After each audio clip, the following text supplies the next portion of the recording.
அதே சங்கீதம் 91:11.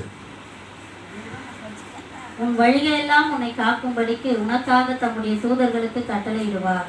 சொல்ல முடியுமா? என்ன அருமையான ஒரு வார்த்தை பாருங்க.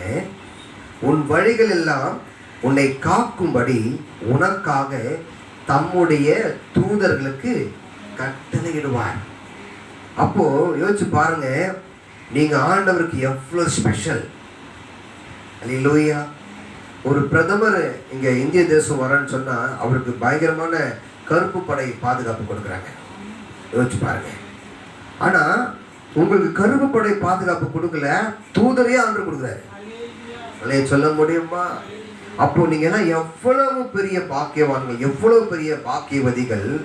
ஆண்டவர் பாருங்க, நீங்க சேஃபா போகணும், நீங்க சேஃபா வரணுன்றதுக்காக தன்னுடைய தூதர்களுக்கு கட்டினாரு. தூதரை பார்த்து சொன்னார், நீ போ, உடனே கிளம்பி போ, அவங்க கூட இரு, அவங்க எங்க போனாலும் அவங்களுக்கு என்ன தேவைன்னாலும் கூட இருந்து பார்த்துக்கோன்னு சொல்லி தூதருக்கு கட்டளையிட்டு ஒரு பெரிய ஒரு ப்ரொடக்ஷனை ஆண்டவர் உங்களுக்கு உண்டு பண்றாரு. எனக்கு அன்பான தேவ பிள்ளைகளே, அப்போ ஏன் இந்த ப்ரொடக்ஷன் உங்களுக்கு உண்டு பண்றாருன்னா, நீங்க அவரை முழுவதுமாய் நம்பி இருக்கிறீங்க. அல்லேலூயா.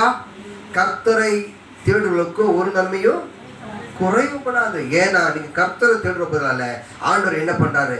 தேவ தூதனை உங்க பக்கத்துல வச்சு உங்களை குறையெல்லாம் நிறைவாய் மாற்றுகிறார். அல்லேலூயா.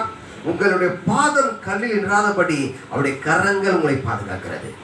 நீங்க எங்க போனாலும் எங்க வந்தாலும் கர்த்தருடைய கிருபையின் ஆசீர்வாதங்கள் உங்களை சூழ்ந்திருக்கிறது. நீங்க அதை உணரணும். நான் புரிஞ்சுக்கிங்க, நீங்க அதை உணரணும். நீங்க தனியால் கிடையாது. நீங்க ஒரு நாள் யோசிப்பீங்க, ஐயோ நான் தனிமையில் இருக்கிறேனே, நான் என்ன பண்ணுவேன், ஐயோ அப்படின்னு சொல்லி ஒரு புலம்பலாம். இல்ல, நீங்க தனிமையா இல்லை.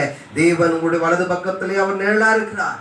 அவர் உங்களை பாதுகாக்கிற தேவனாக இருக்கிறார். அவர் உங்களை வழிநடத்துகிற தேவனாக இருக்கிறார். இப்படிப்பட்ட ஒரு நல்ல தேவன் உலகத்திலே கிடையாது, என் ஆண்டவர் இயேசுவை தவிர. அப்படிப்பட்ட தேவன் உங்களோட கூட இருக்கிறார். நம்பிக்கையோடு டிராவல் பண்ணுங்க. எந்த சூழ்நிலை சோர்ந்து போகாதீங்க. நீங்க எதிர்பார்க்கிற ஆசீர்வாதத்தை கண்டிப்பா உங்க கண்ணில் ஆண்டு கொடுப்பாரு. அவர் நல்லவர் என்பதை உங்களுடைய நாவு சொல்லும், உங்க வார்த்தை சொல்லும், உங்க உதவி சொல்லும். அல்லேலூயா. அதனால கர்த்தரை நம்புங்க, கர்த்தரையே நம்புங்க. கர்த்தரை பலப்படுத்துவார். ஆமென்.